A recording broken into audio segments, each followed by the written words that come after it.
Okay, I think we'll make a start. So I'm going to introduce myself. My name's Alan Noak, and I'm Assistant County Commissioner Global Projects for Kent Scouts. And I've been involved as team leader for the ReQuest 2021 Antarctica project. Now, as part of our project, you can see there's our 10 goals. Our fifth goal is outreach, and so we always intended, even after doing the voyage to Antarctica, etc., to have a number of talks about Antarctica explorers and things that were related to the project. We want to reach as many people as possible. So we're really glad that you can join us, either if you're watching us live or if you're watching this on catch up. I've invited along today Joanna, and Joanna Grochowicz, and Joanna is an author. She's written books about Scott, Amundsen and Shackleton, and as an author she says her aims are pretty simple. She says she wants to tell a good story and keep to the truth. So I'm looking forward to Joanna sharing with us some more good true stories today. And so without further ado, I'm going to hand you over to Joanna and let her introduce herself. So we'll just move over control of the presentation. So let's do that. And Joanna, you should now be the host. Okay, let's see. Can you hear me? Yep. This is, let's see if I can share my screen. That will be the test, really, won't it? How's that looking? It's not sharing yet. Not sharing yet. No.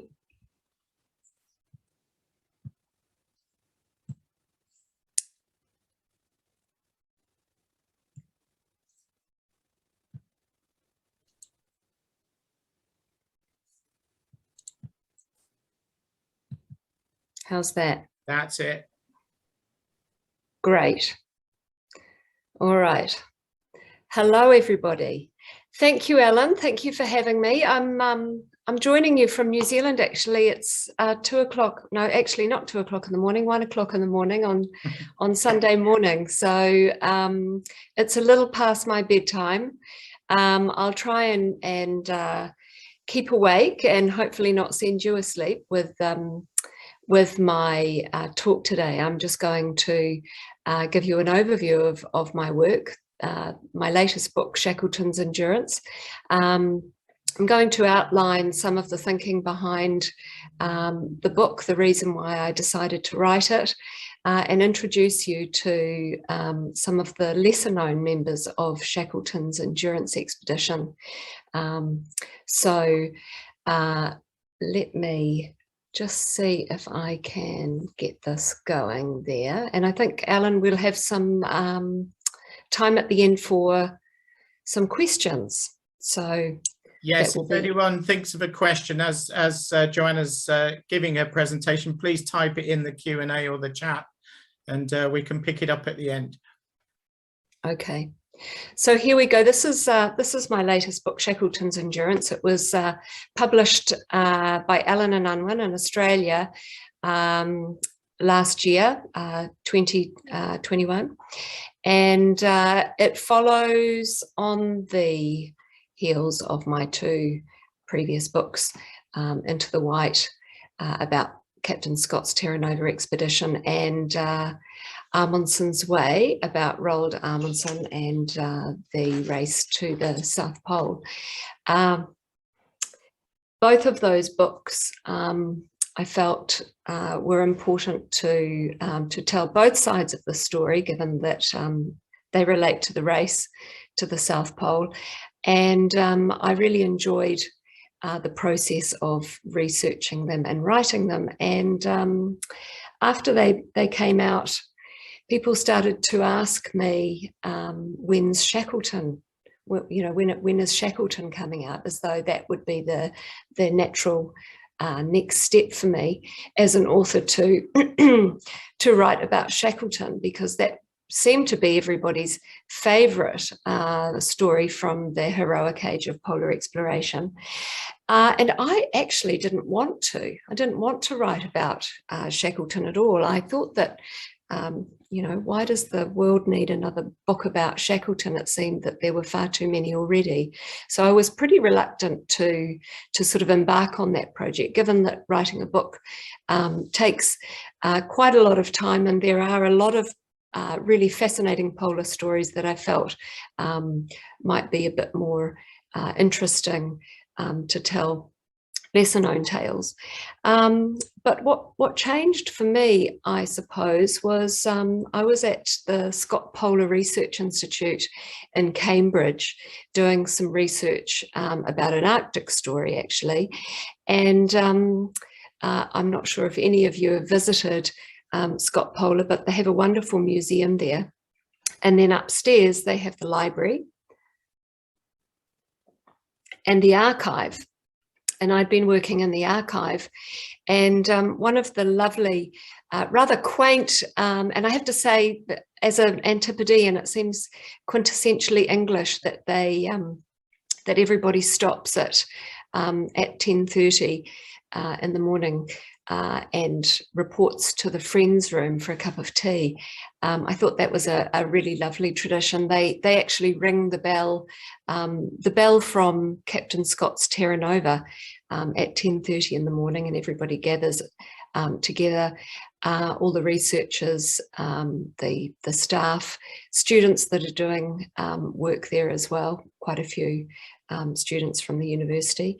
So it's a lovely time to gather together. And in the Friends room, there's quite an intriguing object above the door, and you'll see it on the screen there, that piece of wood. That's actually the only remaining relic that we have of Endurance, and that is the spar. And this spar obviously was collected from Endurance before it sank, and it was used as ballast in one of the lifeboats, one of the 3 lifeboats that that the men had with them after the ship sank. And then later on Elephant Island, it was used as a flagpole. And there's a little plaque underneath the spar that says a bit about the man James Wordie, who brought that spar, who was responsible for bringing that spar back from Elephant Island. And I'd already, you know, I knew a reasonable amount about Ernest Shackleton. I really enjoyed the story as a child. My father had shared with me Frank Hurley's book, Shackleton's Argonauts, but I really didn't know much about the other people on the expedition. Obviously, Shackleton is the star of the show in many people's eyes, and it got me thinking about James Wordie. Who was this man? And I was clearly in the right place to find out a lot more about the Endurance expedition, given that a lot of the material, a lot of those primary sources are kept there in the archive, people's journals. A lot of the Shackleton archive is there, as well as a lot of the men's, you know, subsequent materials, so letters, speeches, copies of diaries and things. So that was a good place to be. So I started getting a bit more interested in writing the story. I reread South, Shackleton's expedition narrative, and I realized that really it's 5 tales in one. It's not just one adventure story. It is a sprawling and rather vast tale. Not only do you have the sort of adventure of heading down into the Weddell Sea aboard the Endurance with the men about to embark on what Shackleton called the last great polar journey. But then you have the life of the men on the floe after the Endurance sinks. Beyond that, you have the incredible story of the men taking to the boats and getting to Elephant Island. That seemed to be a story in itself. You then have Shackleton's incredible boat journey, that epic journey from Elephant Island, 800 miles in an open small craft through some of the world's most treacherous oceans. That was Shackleton and 5 other men who managed to get to South Georgia. And then, of course, there's the epic crossing of South Georgia, the first ever crossing of a very mountainous and treacherous place. So it seemed that it was almost too big a story for one man to tell, and Shackleton obviously tells the story remarkably well in South. You also have Captain Worsley's retelling of the epic adventure as well as Frank Hurley, the expedition photographer. And as I mentioned before, that was the version that I learnt about Shackleton when I was a child. So suddenly I started thinking, well, maybe if I attempt something a bit different with my story about endurance, maybe if I look at telling the story from multiple perspectives, so looking at some of the other people who played important roles in the epic adventure, the epic survival story of endurance. You know, the polyphony of perspectives would be quite an interesting thing to play around with, and maybe look at shifting the perspective slightly so it's not so much Shackleton's story as sharing the various viewpoints, and so encourage the reader to see the story from a fresh perspective. So that's what I decided I could add to the wealth of accounts relating to endurance. And it was actually a terrific time to write a book about endurance. This was again last year that the book came out in the UK and the US, and it just so happened that 2022 is the centenary of Shackleton's death. So that was a big year for Shackleton enthusiasts. But also we've just recently had the extraordinary discovery of endurance with the cameras that went down and actually managed to locate the wreck, and those startling images that we've all sort of stared at.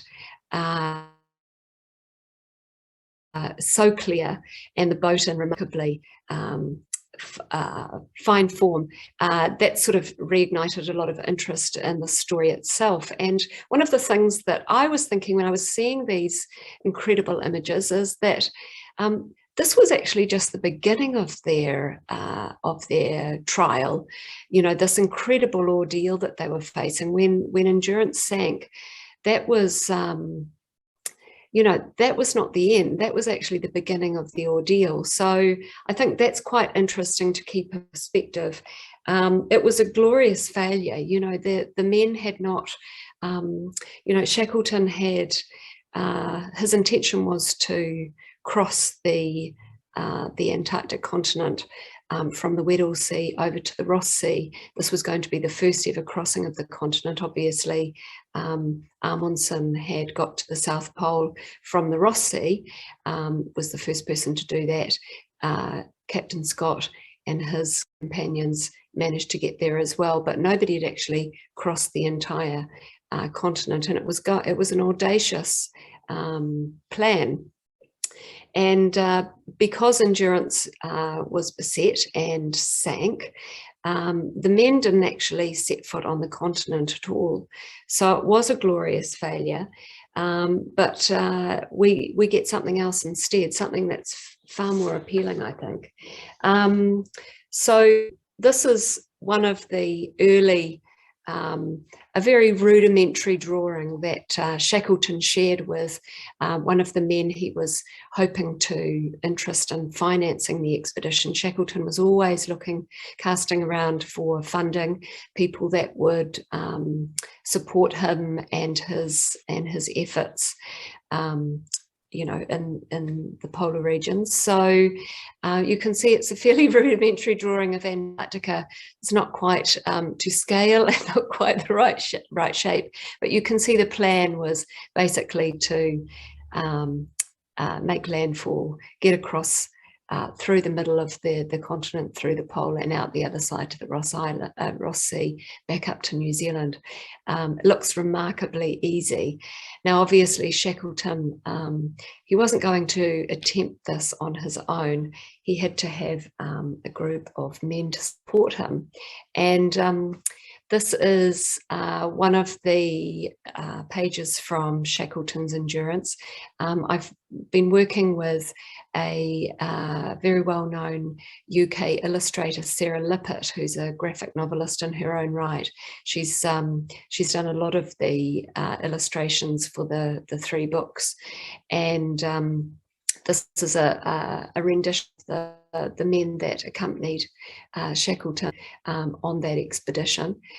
This is the work that she provided for Amundsen, some nice, very sort of simple sketches that we've used throughout the books to sort of illustrate the narrative at various times in the story. And this is Into the White. You can see the character sketches that she did, I think are really appealing. But look, she pulled together a bit of a crew list here, and it's interesting to me because the book was recently reviewed in the Polar Journal, and the reviewer said that she thought it was interesting that the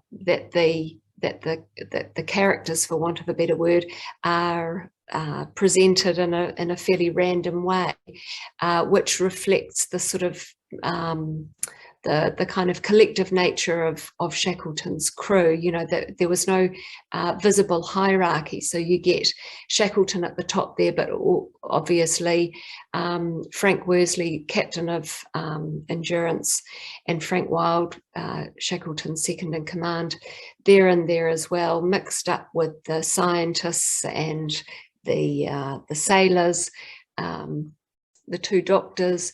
And the reviewer said that was obviously done on purpose. I need to ask Sarah whether she did that or not, or whether the order that they appear is just purely her flight of fancy. But you see there the men that accompanied Shackleton. There were 26 men that were going to go south with the boss, as he became known, on the expedition. And if you tally up the number of people here, you'll see that actually there are 28. So there was an interloper in amongst this crew, somebody that shouldn't have been there. And I'm not referring to Mrs. Chippy down the bottom there, the ship's cat. I'm rather referring to this guy here. This is Pierce Blackborough, was the youngest member of the crew. He wasn't supposed to be there. He was a stowaway, and he was a young lad. He had gone to Buenos Aires with another sailor, a man by the name of Bakewell. And Bakewell was older than Pierce Blackborough, who was 17, 18. And they'd gone down to Buenos Aires hoping to get some work on one of the ships. And I think both of them had sort of liked the idea of heading south on this Antarctic voyage. Bakewell got a job with Shackleton, and poor Pierce Blackborough was desperate to join them, but Shackleton said to him, "Look, you're too young." we're going on quite a dangerous mission, and you don't have the relevant experience, and you know, it's best if you just stay here. And it's interesting because Shackleton was certainly about that age when he set off to sea with the Merchant Navy. So I think it's interesting to me that on one hand he was saying to this young lad, "You're too young," and on the other hand he knew exactly the mindset of this young guy. Well, the other sailors aboard the Endurance, they were all a bit worried because they felt that there weren't enough people, weren't enough sailors to man the expedition. So there was a bit of disquiet amongst the crew, and two of them decided that what they needed was another pair of hands. So they smuggled Blackborough aboard the ship before it set sail, and they hid him away in a bit of a clothing locker, and he wasn't discovered until 2 or 3 days later, very seasick, very dehydrated, and he was hauled before Shackleton. And Shackleton was furious, of course, because they couldn't go back. They couldn't turn around and take him back port. They had to take him along with them. That's another mouth to feed, another member of the crew to provision with, you know, polar clothing. So it was going to be difficult. Another person to find accommodation for aboard the ship, which was already heavily laden. So he was pretty angry about this.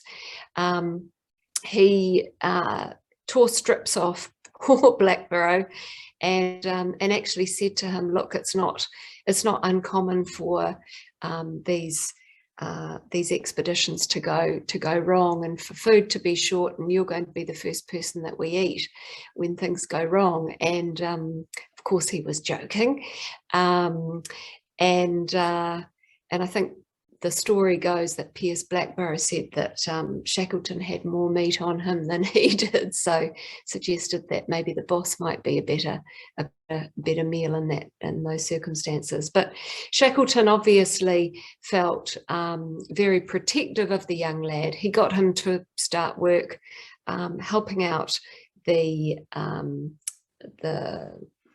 expedition cook, Charles Green, in the galley, and Piers Blackborough ended up being a very able member of the crew. He did bite off a bit more than he could chew. He was always in it for the voyage down to Antarctica. He never wanted to be one of the men who were going to stay on the continent and make that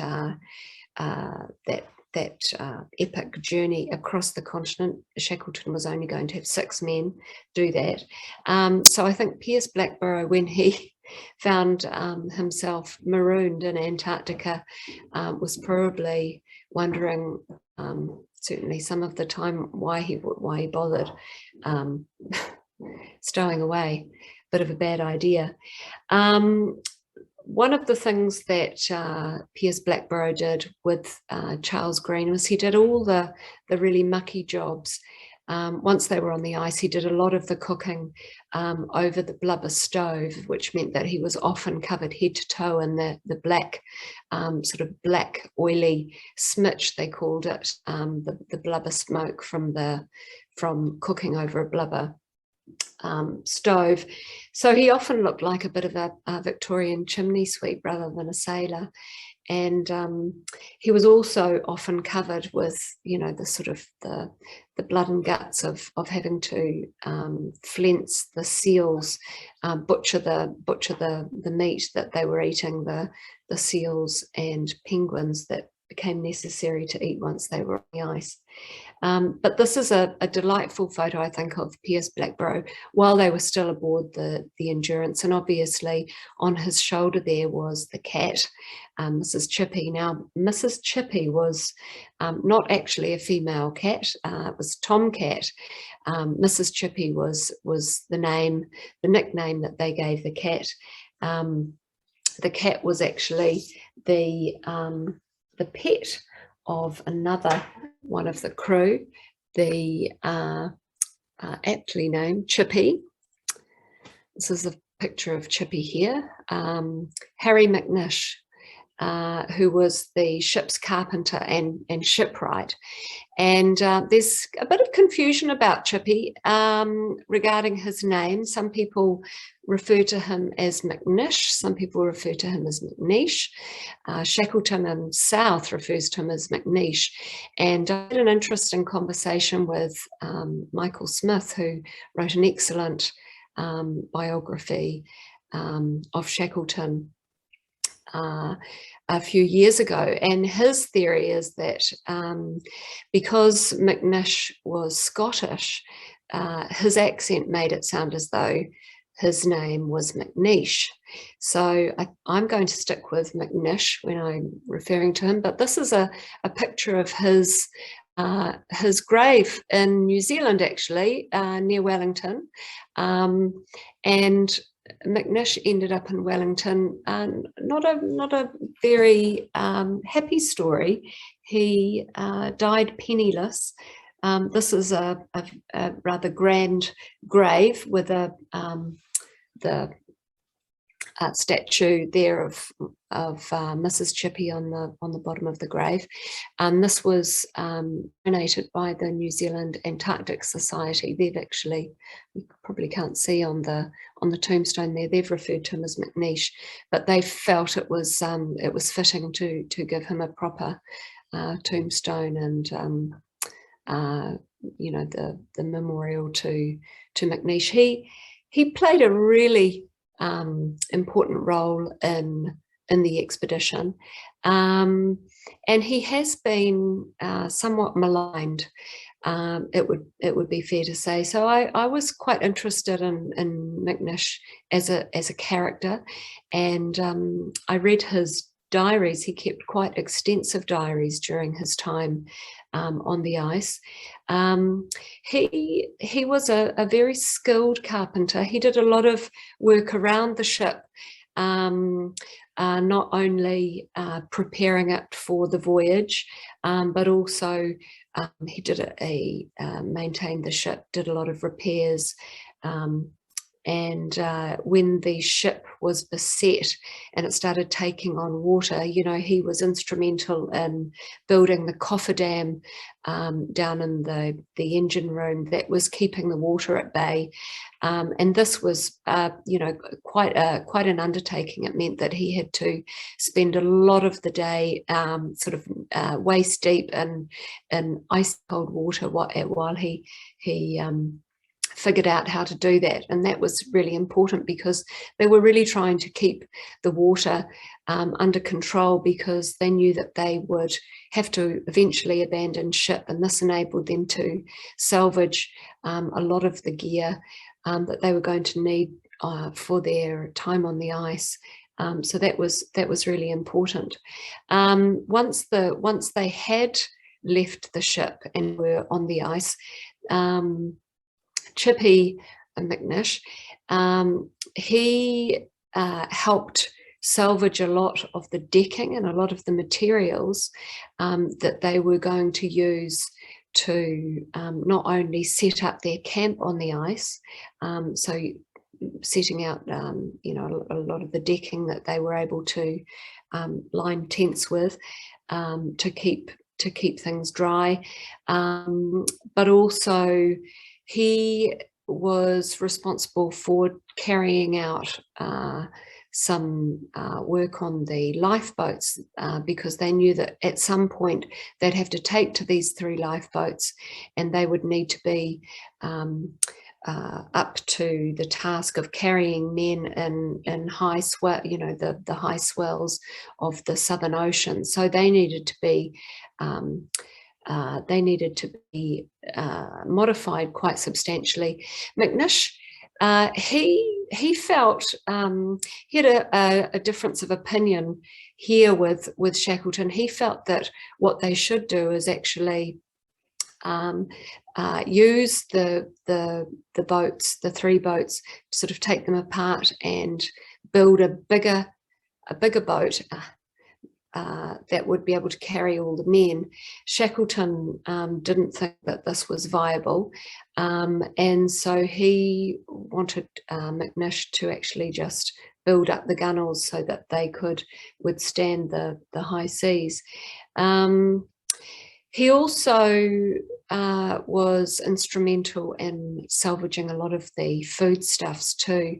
They had to make a big hole in the deck in order to get a lot of the food out. So that was something that he did as well. He was a real no-nonsense character. I think he rubbed a lot of people up the wrong way. He had terrible table manners. Apparently, this is something that one of the other men who kept a very meticulous diary, Thomas Ord-Lees, was very keen to point out. He found his table manners disgusting and never liked to sit beside him. Chippy also had quite strong socialist ideals, and this really came to the fore later when I'm just going to move forward a bit in my slides to see if, where we go here.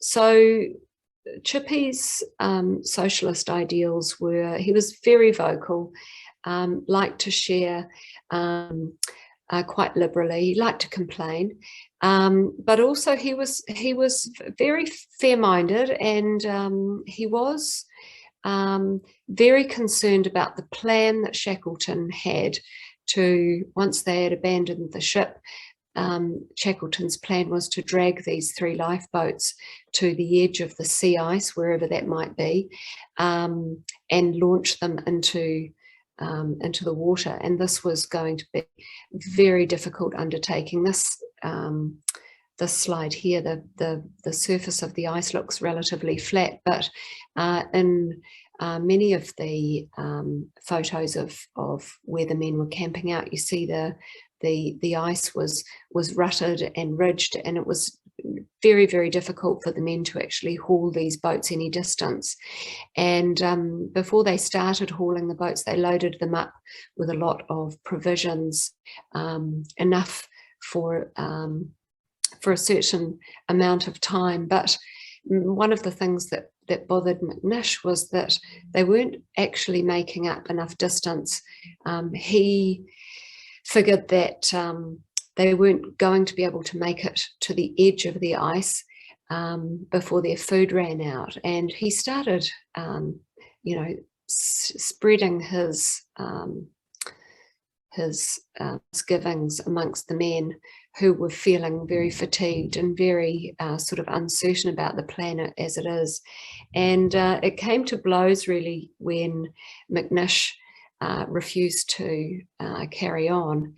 And this was a huge concern to not only Captain Worsley, Frank Worsley, but also Shackleton himself. He felt that this was this could very quickly escalate this reluctance of Chippy's to move on and actually work together as a team. He felt that it could lead to mutiny, and so this is what he decided to read out the ship's articles, which is essentially the employment contract that all of the sailors sign up to at the beginning of the voyage.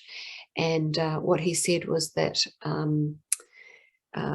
under normal circumstances, when a ship sinks, the sailors stop being paid. And he said that according to the ship's articles, the sailors would continue to be paid as long as they continued to take orders, essentially. So that enabled the other men to feel a bit more confident of their positions. And Chippy realised that he was in a very precarious situation. There has been some talk that Shackleton and had discussed what would have to happen next with Frank Wild, and there is the suggestion that perhaps Chippy might have been shot. I'm not sure where I stand on that particular point, but I think it's important to consider just how serious that situation was for Shackleton at the very early stages of their time on the ice floes on the Weddell Sea. So what happened later was that Chippy, despite this stoush with Shackleton, was one of the men that Shackleton wanted to take with him on the trip in the James Caird from Elephant Island to South Georgia. Obviously, Chippy had the skills to repair a boat, even as it was fighting the mountainous seas of the Southern Ocean. But also there has been some suggestion too that Shackleton was doing Frank Wild a favour by not leaving Chippy, a sort of a rogue element with him and the other 21 men on Elephant Island. And I think what's quite interesting is later, even though Chippy played this instrumental role throughout the expedition and accompanied Shackleton all the way to South Georgia, he was deprived of the Polar Medal at the very end when the men returned to Great Britain, and they were celebrated for their bravery.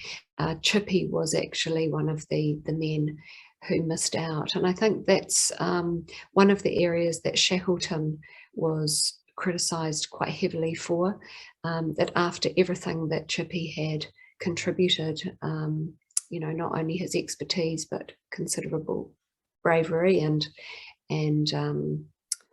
courage, that he should be left off that honour at the end. And I think that's quite sad. That's perhaps what contributed to Chippy's worries later in life as well, where he really, he struggled to integrate into society. So very poignant, I think. So another Scotsman, another man who I wanted to talk about was somebody that was mentioned earlier, James Wordie. He was another Scotsman, and he actually became quite close to Chippy. And I think he was one of the men that felt that Chippy was a bit hard done by in the end there, with his not being granted the Polar Medal. James Wordie, of course, was the expedition geologist, also the chief scientist that accompanied Shackleton. James Wordie was also joined by fellow scientists, meteorologist, physicist, and a biologist, and these four sort of formed a core sort of scientific unit, part of the expedition. And a lot of people ask if Shackleton was really interested in science, or whether it was just a kind of a ticking a box. And I think that it's fair to say that science was important to Shackleton insofar as it was a way of gaining respectability for his expedition, for the Endurance, the Imperial Transantarctic Expedition. Science had been very important for Nimrod when he had been back on the other side of Antarctica in the Ross Sea, when they undertook a number of really groundbreaking sledging journeys to the South Magnetic Pole, and also that was the first ascent of Mount Erebus as well. And also that was the expedition when Shackleton made it to 88 degrees south, so almost made it to the pole. And they did a lot of really important scientific work during Nimrod. The scientists that accompanied Shackleton on this expedition on Endurance, they were sort of cheated out of a chance to contribute meaningfully. Certainly James Wordie, a geologist, it would have been huge disappointment for him never to actually manage to step foot on the Antarctic continent. Very difficult for him to carry out any of his research. Once the ship was beset, they realized that the ship would be winter quarters, and they did carry out some scientific investigations. The biologist Clark, he managed to gather some specimens by dropping, the dredging over the side, parasites and various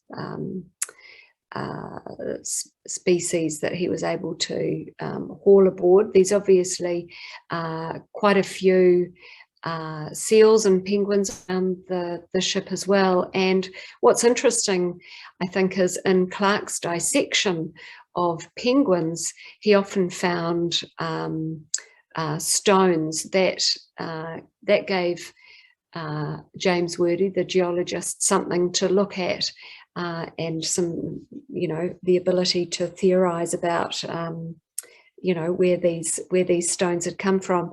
He also found quite a few specimens in the icebergs that surrounded them as well.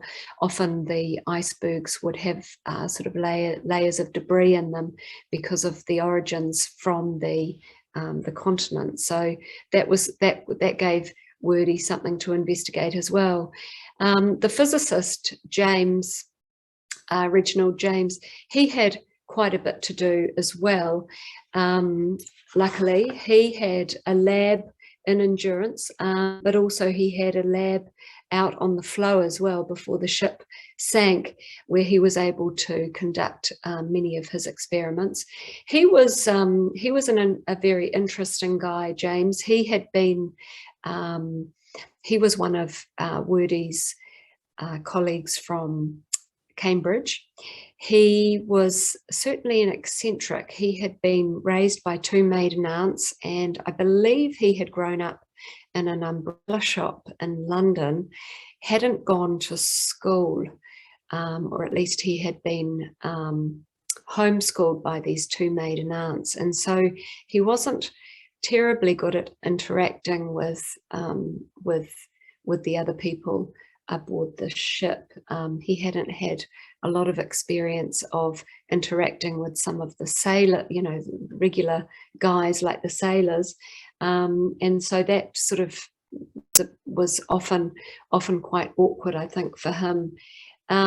He did a lot of work, not only when the ship was beset, but later when they were all living on the ice floes. He was able to carry out quite a bit of research on ice formation, and did some quite interesting studies on icebergs.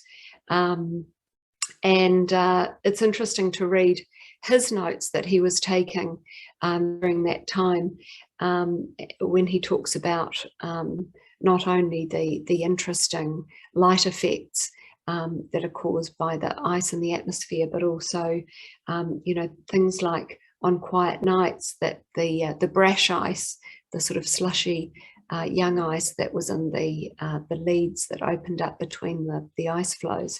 He said it would often make a very curious sound, like the wind in telegraph wires. So it took the men quite a long time to figure out what the strange sound was that they could hear on the quiet nights. Reginald James, he was also very good at using the environment, the stars, to establish their position, and he was able to determine their longitude on the floe, which was vitally important for navigation.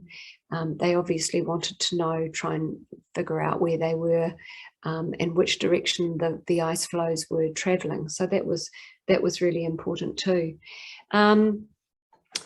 one of the things that Reginald James talks about in his diaries while on the ice floes is the challenge of keeping his mind well oiled. This is a very, very intelligent man who's used to doing engaging in intellectual work, and here he is on an ice floe, unable to engage in any sort of meaningful work. And I think that he found that incredibly frustrating. They had 7 volumes of the Encyclopedia Britannica, and they would share these around, and I know that they were of a huge comfort to Reginald James, who enjoyed sort of reading up on some of the scientific articles. But he also talks a bit about how he sort of started to lose the ability to grasp some of these complex scientific concepts. I think some of the scientists, well, I'm sure all of them, found that incredibly taxing. And the other thing, of course, was that they had left their careers behind. They'd taken a year out of their professional development. And I think that must have been quite frustrating to be lying around in a tent on an ice floe, meanwhile thinking about all the valuable research you could have been doing back at the university. They had all borrowed equipment to take down to the ice, and of course that equipment was all jettisoned when they abandoned the ship. Some of it went down with the ship, and some of it was they had to just simply leave behind, which would have been very distressing, given that it was on loan from the universities, and it was also very valuable scientific equipment. So that's quite interesting to consider as well. There we go. That's a picture of James Wordie scrubbing the decks, scrubbing the floor on Endurance with a couple of other scientists. And that was one thing that Shackleton was very firm on, the need for everybody to muck in and share the workload. And the scientists weren't treated any differently than the sailors. Everybody had to do their fair share of the dirty work. Now, these guys were not scientists per se, but the two doctors, the two medical men, they had sort of technical jobs to carry out. So 2 doctors, James McElroy and Alexander Macklin, often referred to as Mac and Mick, which is quite nice. They were obviously very important members of the expedition because the sledging journey, crossing the continent, they needed medical support there, but also the ship required a ship surgeon. And under normal circumstances, these guys would have been involved in sort of minor surgery, keeping everybody healthy while on board the ship. Obviously on a big ship like that, stuff can happen, occupational hazards, men getting hurt, needing to be helped. But their job got more complex when they were beset. Some of the things that the Mac and Mick had to attend to, they had to pull teeth. So when Wordie actually had a tooth pulled, Wordie also got blood poisoning as well from a wound in his hand, so that had to be very carefully managed as well. Later, after the men had taken to the lifeboats and got to Elephant Island, there were a number of really quite acute medical issues that needed their attention. They needed to amputate some toes from young Blackborough, which is just astonishing when you think about how rudimentary the sanitation was and the conditions there on Elephant Island, living under 2 upturned lifeboats with very basic medical kit, and also very difficult circumstances to sterilize equipment as well. But they managed to amputate the toes and keep infection at bay. That was really a huge achievement given the circumstances. There was also a member of the expedition, Rickinson, who had a mild heart attack on getting to Elephant Island, and I think he required quite specialized care. He wasn't up to much after that.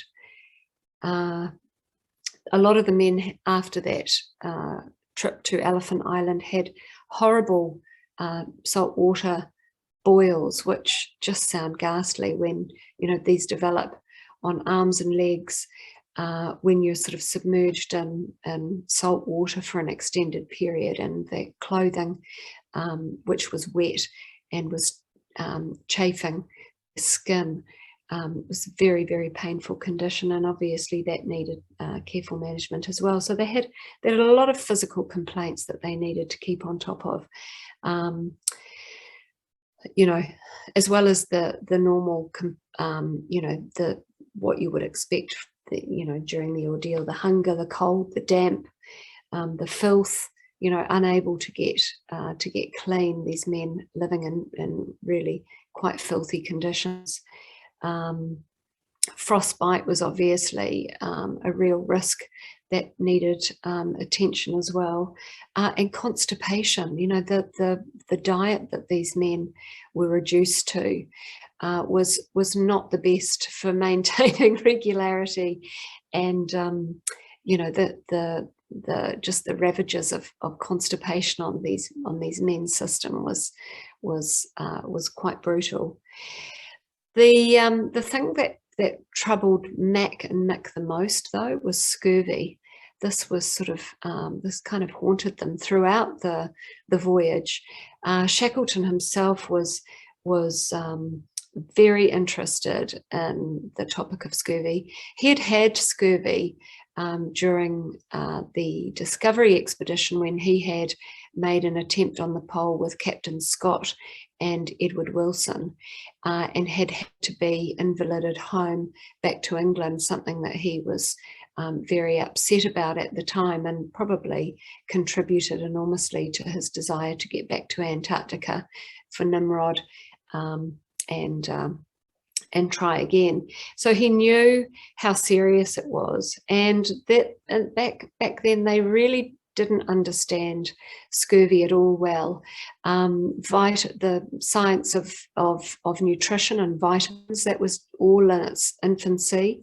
There was some interesting research coming out of the Lister Institute around how best to prevent scurvy, but it was all quite cutting edge. It was not, it wasn't standard information. It was not widely accepted, and I think that certainly Dr. Macklin, before he left England, was working with Shackleton on some of this cutting edge research. He said that that I've got here a section of his diary, a letter that he wrote later in life that was quite interesting. He said that I was personally deeply interested in the whole question of scurvy and its prevention, and I read all I could find on the subject in the past and current literature. I also discussed the new vitamin theory with a number of prominent medical men of that time. Most of them were very skeptical, and I came to the conclusion that scurvy was really the result of a gastrointestinal toxin which developed in the absence of green food. I decided that it was important to ensure scrupulous cleanliness and preparation of food, to maintain general health at the highest level, to avoid constipation, to keep quarters clean and bright, and whilst we had it, a great variety of food as possible, particularly bottled fruits and preserved vegetables. I also had the impression that the toxin might be contained in the tinned meats and that therefore they should be avoided. I preached this gospel from the start of the voyage until we lost the ship, and in fact the diet was well varied, and though we had considerable quantity of tinned meats abroad, very little was eaten. All hands seemingly to prefer the fresh seal meat.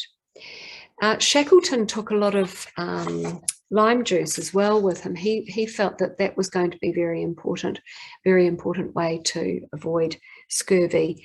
And the thinking around lime juice was fairly standard. There was some discussion around whether lime juice kept its beneficial properties after it had been prepared or preserved.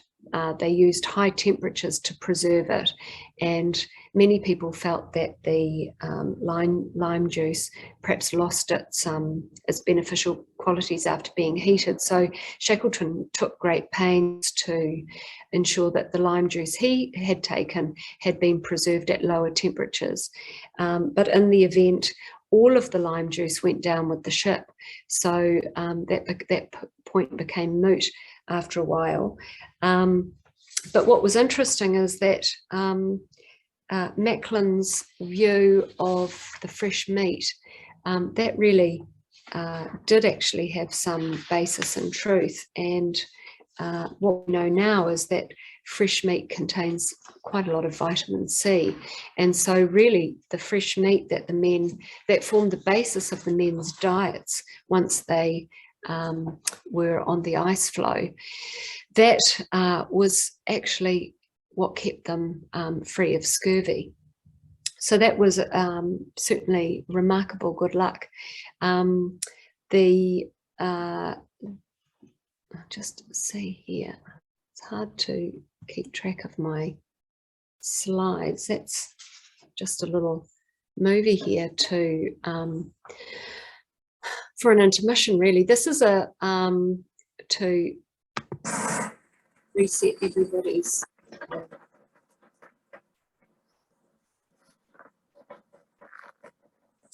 I just wanted to show this actually, sort of, we're a bit more than halfway through, but I thought maybe to just demonstrate the incredible challenge that faced the men once they took to these lifeboats. So you can see this is a little movie that I took on the other side of Antarctica on the Ross Sea.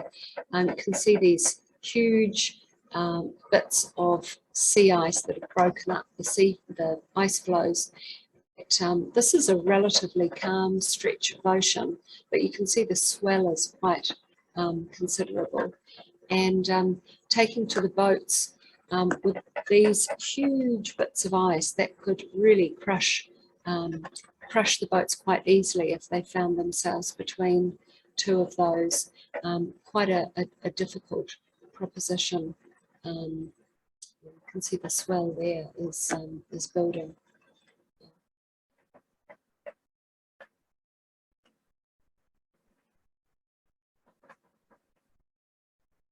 And the creaking.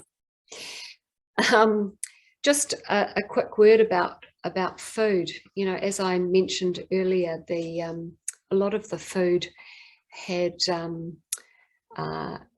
gone down with the ship, and so they were forced to eat a really quite interesting collection of random foods that they had managed to salvage when the ship was in the throes of being crushed.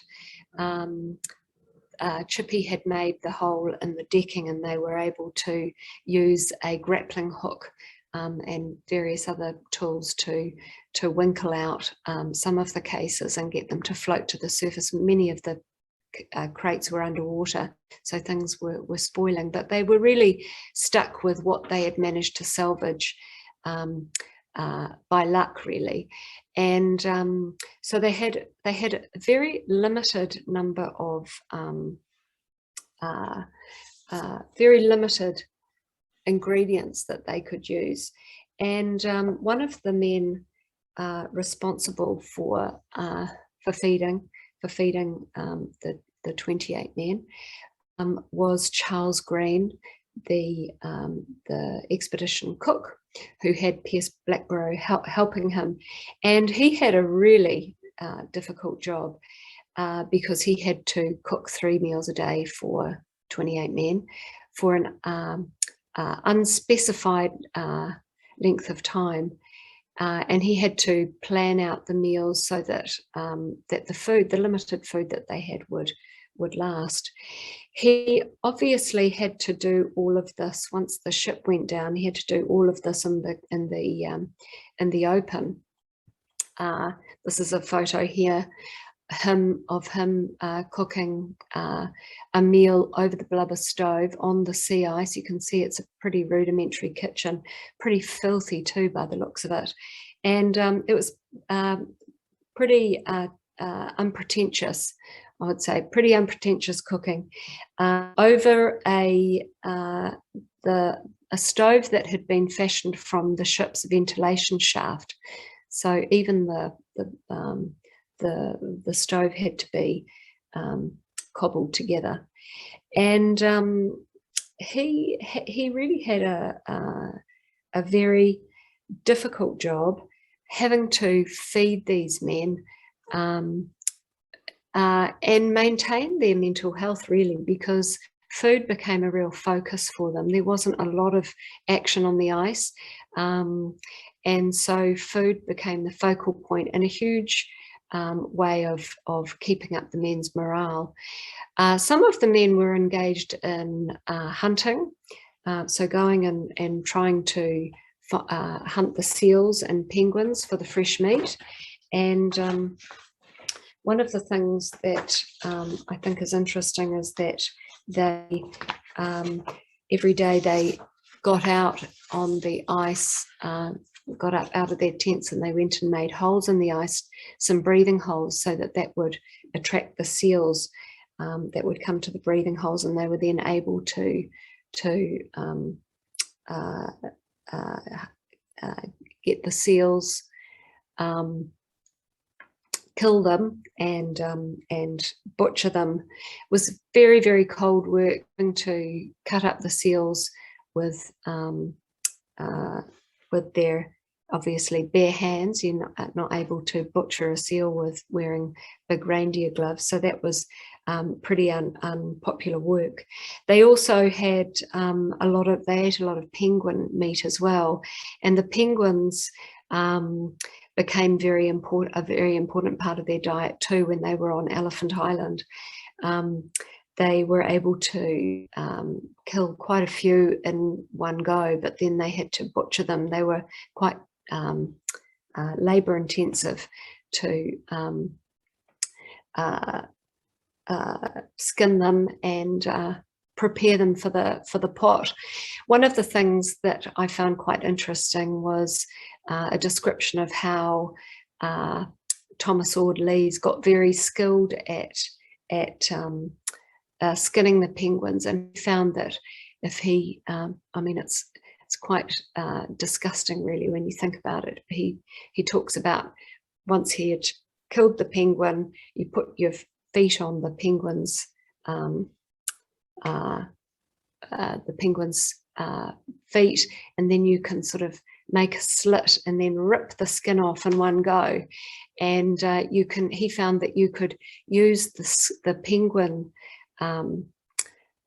skin a bit like a towel. There was one side with the penguin blubber that you could rub on your face and your hands to get rid of the dirt and grime, and then you could flip the skin over and then use the feathery side as a bit of a rough towel to lift the grime. So that's one of the things that ended up in the book.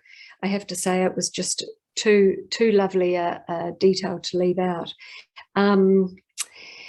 So I know I'm just aware of the time. One of the things that is quite interesting to consider is that the fuel issue, fuel is always a big issue in those early Antarctic expeditions. It was always a challenge to carry enough fuel in order to do the cooking that they needed, and also to melt the ice for drinking water. And one of the issues that these men faced was how do you make the fuel last, paraffin last for an indefinite period of time. And so they started using the blubber as their fuel source, and that's what created the black smoke. You can see the black smoke coming out of the top of the chimney there, and that's very, very, very oily smoke that would cover the men as well. Pretty unpleasant. And what was I going to say about that?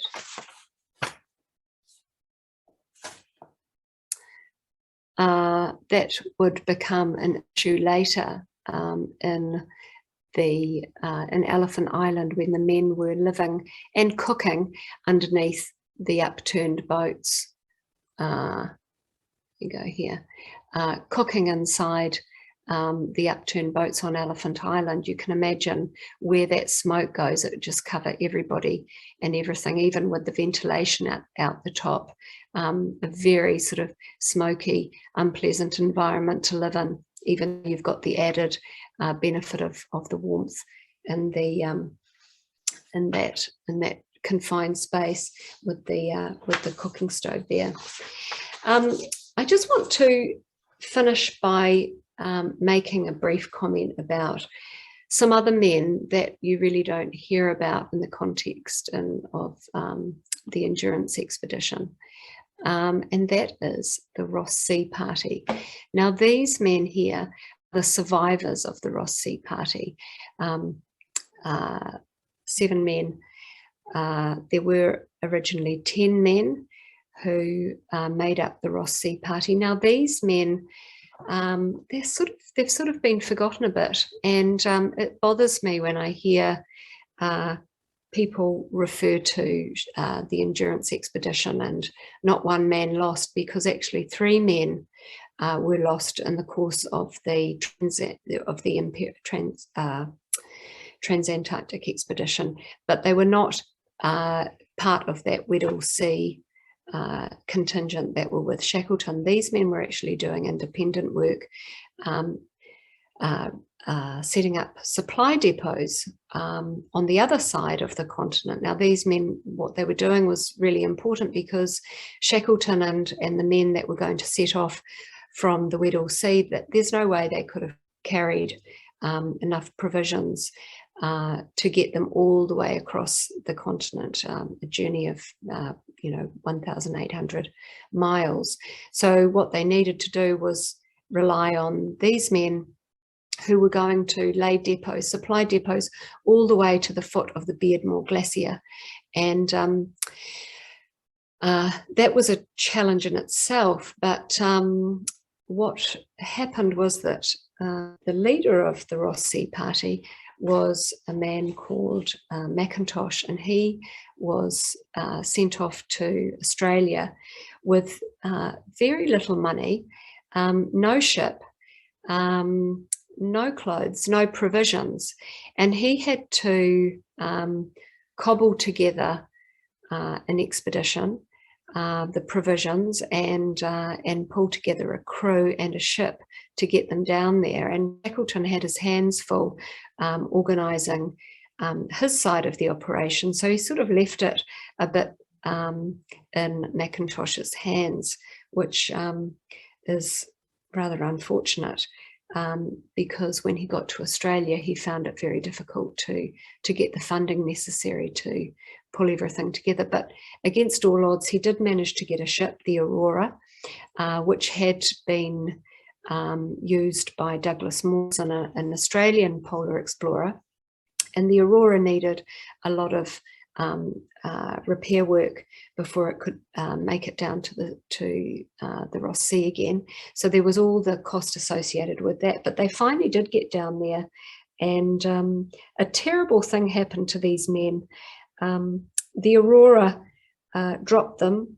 They started doing a few early sledging trips, because the men on that part of the expedition were very inexperienced. There were a few who had experience in polar regions, but generally they were all pretty new to it, and so they started doing these shorter sledging journeys off the ship once the ship was down there. But what happened one night, there was a blizzard, and the ship had been secured to the shore with 2 huge anchors, 7 steel lines, but the force of the blizzard was such that the ship got blown out to sea. It was already caught in the ice, and it disappeared. It actually got blown all the way out. Seems astonishing. For 10 months it was drifting. The ship had, the men had prepared the ship to overwinter, and so the boilers were not working. And the boat, when it got blown out to sea, it was encased in ice as well. So it was drifting without any steam, and also without a rudder. And so the boat disappeared for 10 months. The men left ashore were basically left ashore with only the clothes they were standing up in, and a few sort of rudimentary supplies, a few sledges.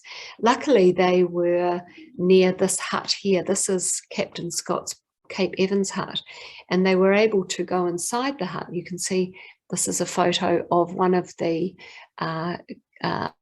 anchors. You can still see poking out of the shoreline there at Cape Evans. That was one of the anchors that got left behind when the ship was ripped from its mooring. And anyway, they went inside the Cape Evans hut, and luckily there were a lot of provisions, a lot of equipment that Captain Scott's men had left behind when they had left after the tragic end of the Terra Nova expedition. So they were able to move into that hut and not only survive on what they found there, but actually they were, and rather incredibly, they were able to supply the depots as they had been instructed to do, the depots that they were laying all the way to the Beardmore Glacier. They were able to use the excess provision that they found in Captain Scott's hut to make those supply depots. And one of the things that is astonishing is that these men didn't know that the Endurance had been caught in the sea ice and had sunk, and that the grand expedition to cross the continent was not going to happen. They thought that Shackleton and his 5 companions would appear over the horizon, and that they would need these supply depots, otherwise they would die. And one of the men that would have accompanied Shackleton on this crossing of the continent, Frank Wild, he had his younger brother Ernie Wild on as part of the Ross Sea party that were laying these depots. So it was very personal.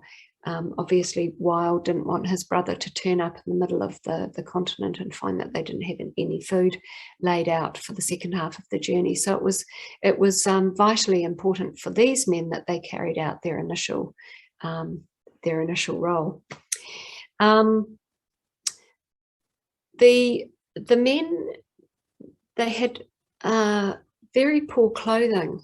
They managed to scavenge some of the things from the hut, some sort of old woolen bits and pieces.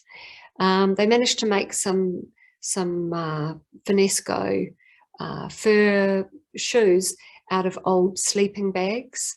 They made some windproof layers from old tents that they had found, but the clothing that they had was wildly inadequate for the conditions that they were going to encounter out on the Great Ice Barrier, the Ross Ice Shelf, while they were making these depot laying journeys. But they still set out to do it. I mean, it's astonishing that they were able to achieve what they did. They managed to lay the depots as instructed. They had 199 days of sledging. Now, just to give you some perspective, Captain Scott on his journey to the pole and part of the way back, he had 150 days sledging. So these men were out in the Antarctic, incredibly hostile Antarctic environment for 199 days. One of them, Spencer Smith, he developed scurvy, and he died on the return from the last of the sledging supply depot journeys. And several of the other men developed scurvy as well, very, very unwell. They managed to get back to Captain Scott's other hut, the Discovery Hut, which was a very rudimentary, very cold, austere space close to the Scott Bay, where Scott Base is now. And they hunkered down for a period of months while they waited for the sea ice to become thick enough so that they could get back to their original hut at Cape Evans. Now, two of the men, including the expedition leader McIntosh, set out. They'd had enough waiting around. They set out across the sea ice before it was firm enough, and a blizzard blew in, and they disappeared. So that was another two men that died, and we're not quite sure what happened to them, whether they were separated, whether they floated out to sea, or whether they fell through the ice and were drowned. But unfortunately, both of those men were not seen again, McIntosh and Hayward. So a very, very sad and poignant sort of postscript to the story of endurance. And what is important to remember is that after the epic journey, Shackleton's epic journey of across the Southern Ocean and the James Caird, and then over South Georgia, that mountainous crossing of South Georgia, and then all of the associated trauma and challenge associated with getting back to Elephant Island to rescue his men. He then had to mount a rescue effort to get back to the Ross Sea to collect these. He thought he was hoping to rescue 10 men, and unfortunately, when he turned up, only seven were left. But that is, it was a huge source of anxiety and stress for Shackleton at the very end of the expedition. So I think it's important that we remember the Ross Sea Party. I'd like to write about their story at some point. It certainly doesn't have the happy ending that the story of endurance does. This is just a picture that I took, a photo that I took. I thought it was quite interesting. The men were never expecting to stay at this hut point for very long, and they ended up being there for 5 months while they waited for the sea ice to get thick enough so that they could get back to Cape Evans. But this is the latrine that they dug. Obviously, not their finest work, but this is just goes to show the sort of the desperate conditions that they were living in for quite a long time. Yeah. So I think we can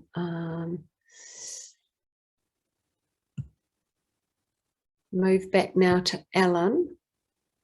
And maybe if there are some questions, I'm not sure. What am I doing yes, here? we do have a few questions. Well, Joanna, thank you so much. I mean, it's been amazing to hear all these new angles, the stowaway, the cats, the carpenter, scientists, doctors, all different angles that we hadn't sort of envisaged before. And then to finish on the other part of the endurance story. So no, thank you so much for that. We do have a few questions starting to come in. So I will kick off with, we've got one from Alexandra. She says, I'll leave my question here for Joanna. Joanna, do you intend to write a book about the Nimrod expedition? Oh, I would like to. I would like to. I think that that's a really, it's a terrific story because of the, you know, the scientific work obviously was hugely exciting. The ascent of Mount Erebus, you know, the incredible journey that Edgeworth, David and Mawson made to the South Magnetic Pole. Yeah. That's an extraordinary part of the expedition. And then also you've got the nail-biting journey to the pole. Decision to turn back, yeah. And incredible decision, you know, that Shackleton had to make, you know, either what was it, a live donkey or a dead lion. That's right, yeah. So, and the journey was, you know, obviously the relationship that was forged between Shackleton and Frank Wild on that polar journey with Marshall and Adams. Amazing. I would love so much in that Nimrod story, isn't there, that sort of links up everything. Yeah. And it's not widely known by contemporary audiences, and that's the reason why Shackleton was knighted. You know, he became a national hero after. Yeah, because he had got the furthest south at that point. Yeah. So, So it would be a really nice story to explore. Oh, good. Right, we look forward to that book. And I've got one from Ian here. So it says, is it likely that the health issue was with the tin food was that the solder used to seal the tin along its vertical seam was due to lead in the solder contaminating the food? Well, I think that was certainly a case in the Arctic in the early days of polar exploration in the 1840s, when that technology, that, you know, the preserving the tinned food, that was in its infancy. And certainly that's one of the suggestions around the Franklin expedition, that there was lead poisoning contributed to the men who died early on in that fateful. Yeah, I've heard about that on the Franklin. Yeah, serious expedition. I think in the early days of the Antarctic exploration, there was some anxiety around whether the meat would be tainted, but I think generally it was pretty sound. And you can go into the huts now in the Ross Sea and see that the cans are, you know, they're a bit rusted, but they're intact. There's not really any leakage. So, you know, I'm sure there's been, you know, I'm sure there's a PhD student somewhere at Canterbury University that's made a study of, you know, how much, you know, how contaminated the food is by, Okay, thank you. I'll ask a question while anyone else is thinking of any.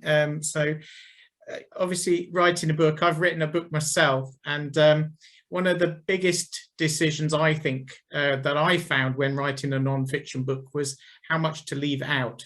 Were there any sort of major bits that you might go back to, or you decided to leave out because they weren't key to the story you were trying to tell?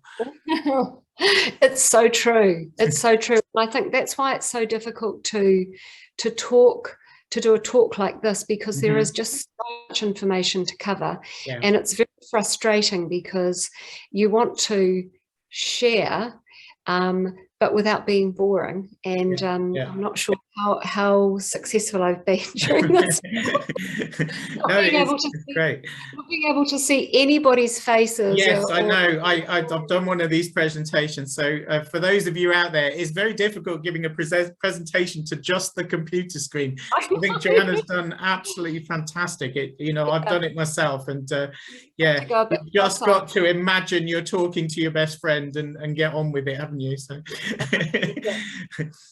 I think you've hit the nail on the head there, Alan. There's just such a wealth of information contained within the personal writings of these men. And I think one of the things I really wanted to convey in my retelling of the endurance story is that there are a lot of really quite grisly details that are left out of conventional the conventional accounts that I think are really fascinating. They might just be small details of the food or what their conversations were, or some of the infighting, some of the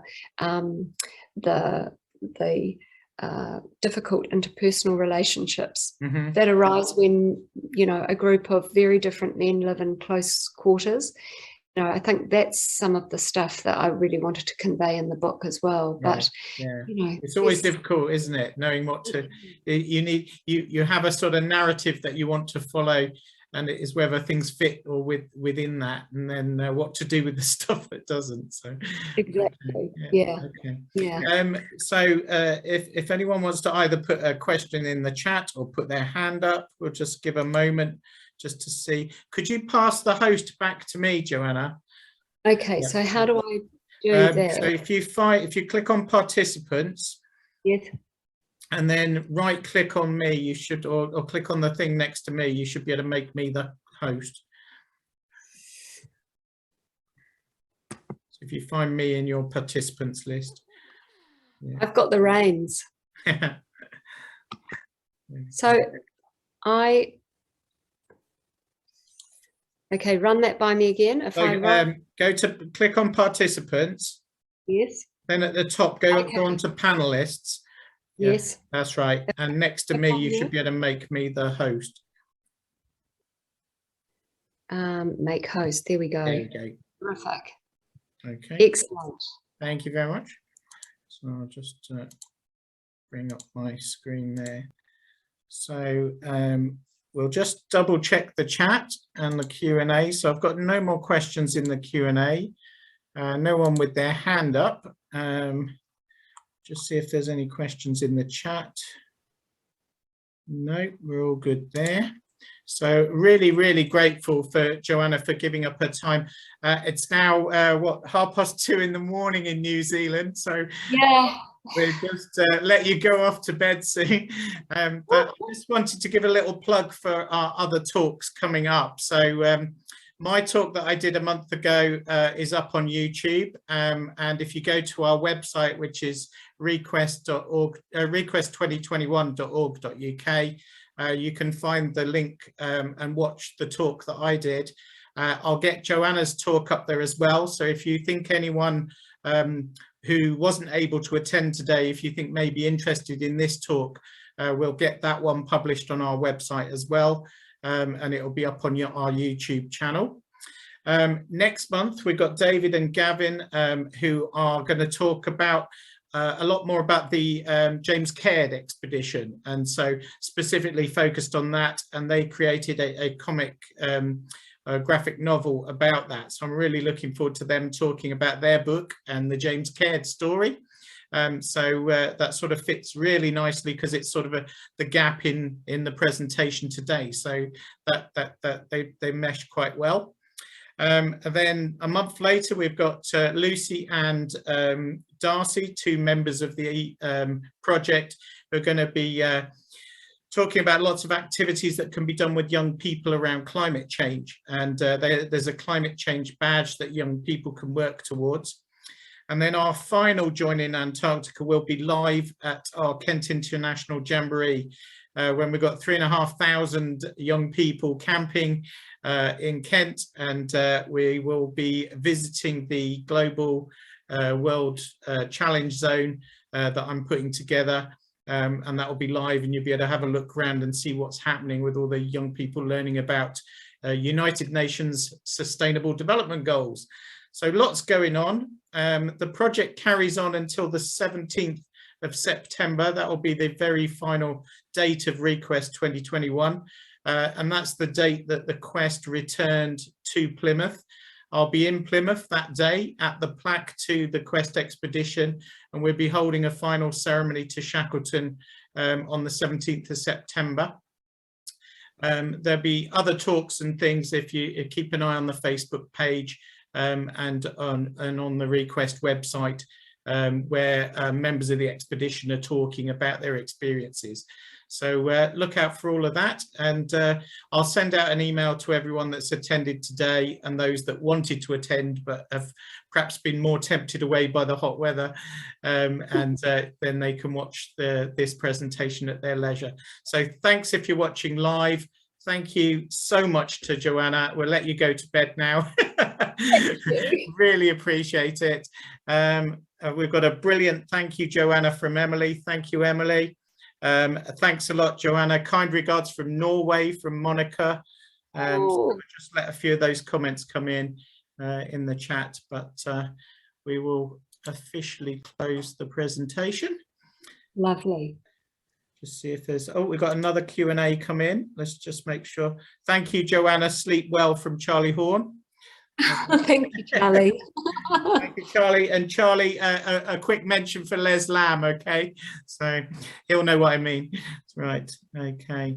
So I'm going to finish it there. So thanks, Joanna, and thank you so much on behalf of the Request project. So thank you, Ellen. take care. Good night. Bye. Bye.